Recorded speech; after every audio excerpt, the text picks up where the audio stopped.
Hello everyone, welcome back to ImprovedGuns.com YouTube channel. Today, unfortunately, we are replacing a leaky camshaft seal in our 1.6 8-valve Suzuki. We recently replaced the head gasket and used ARP cylinder head studs we got from Euro Export. They actually have ARP make the studs to their specifications.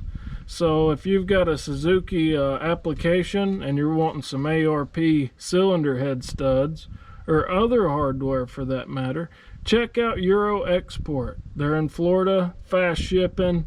They don't play around. They'll get it to you so you can get the job done. Now, if you find yourself in this position where you're replacing your camshaft seal, something I like to do is put a little bit of orange paint or some kind of paint on your camshaft spur. That way, if you've got a sprocket with 2 grooves, you'll be able to easily put it back on and index your timing marks. Now, I prefer Fel-Pro gaskets. Fel-Pro is a top-notch gasket. I use their head gaskets a lot, and I like these right here.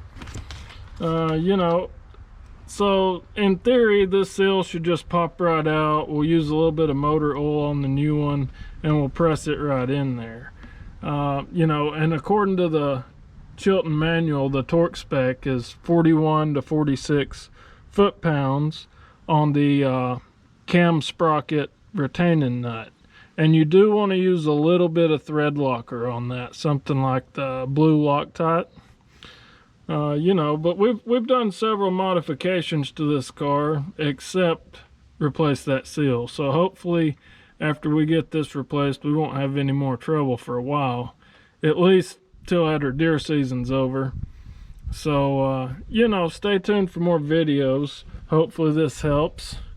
You know, we plan to talk about hot rods, guns, fishing, and hunting on this channel.